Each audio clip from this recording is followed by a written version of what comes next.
I am over the moon about these new guidelines. I think it sends out a really important message, not only to the victims, but to the abusers also, to let people know that this cannot continue. This is not okay. And we're going to come down on you like a ton of bricks if you do break these rules.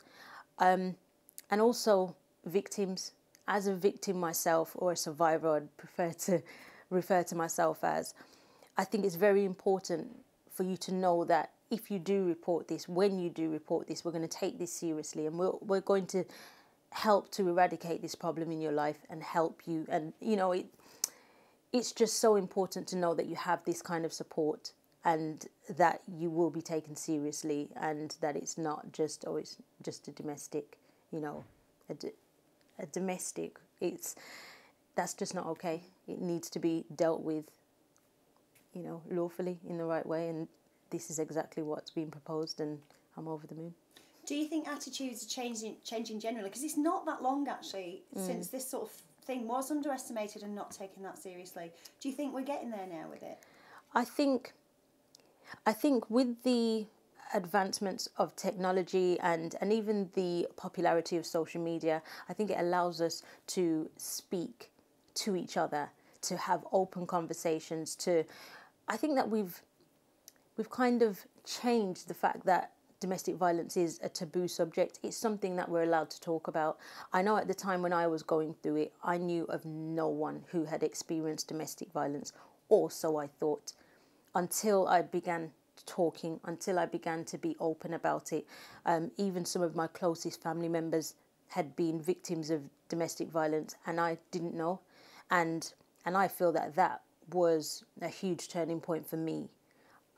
Because I know how alone I felt at the time that I was going through it. I know how alienated I felt, and that's part of an abuser's dream, unfortunately, that you do feel isolated, that you do feel unsupported.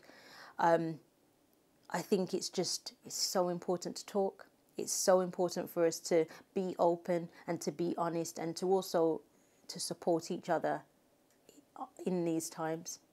And in terms of anyone watching this, because I'm sure there'll be people watching this, statistics tell us that people watching this will be going through this. What would you say to get them to come forward? Statistics show that 1 in 4 women and 15% of men will experience domestic violence in their lifetimes. We cannot be okay with that. And I feel that if you are experiencing domestic violence in any way, emotional, financial, sexual, you have to come forward. You are supported. You are not alone. You're not the only person who has gone through this. And, you know, I remember when I first told people that I had experienced it for years, and they were just like, what? It can happen to anyone. It does not discriminate. You know, you can be from any background, any financial situation, you can be any gender. And once we get rid of all of these taboos, I think we'll encourage more and more people to come forward and be confident about coming forward, and also send a clear message to perpetrators that we're not having it anymore. What sort of abuse did you go through? What sort of things happened to you? So the abuse that I suffered was physical abuse as well as emotional abuse, and it went on for about 3 years, and it was absolutely the worst point of my life. And not only that, it wasn't just restricted to those 3 years of my life. I would say that the effects are lifelong. You know, you don't forget something like that. You don't.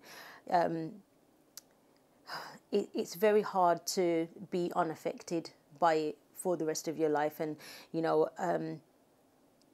And because I know the impact that domestic violence has had on my life, it makes me even more determined to be an advocate, to be a voice, and to be someone who allows people to not feel alone, and to not feel that that they will be unsupported if they do talk about this. It's important for us to talk to each other. It's important for us to be honest and open. And it's also important for us to raise awareness of how commonplace, unfortunately, this is.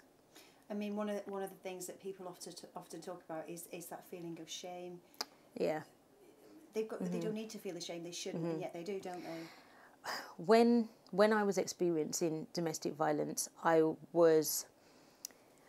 felt isolated, I felt alone, and I absolutely felt so embarrassed, because I just felt like, you know, in a way I kind of felt like I deserved it, which obviously is preposterous.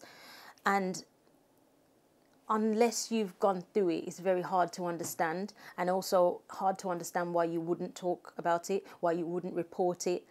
I didn't report it to police because I just thought, well, they're not going to believe me, and not only that, I also loved the man that I was with, and I know that sounds crazy, but I did, and so it caused me to continuously go back. And as I said, this feeling of isolation also created a fantastic environment for him to continue with, you know, abusing me. And I'd never seen anyone talk about domestic violence. I'd never felt comfortable speaking about it or even seeing it as a problem.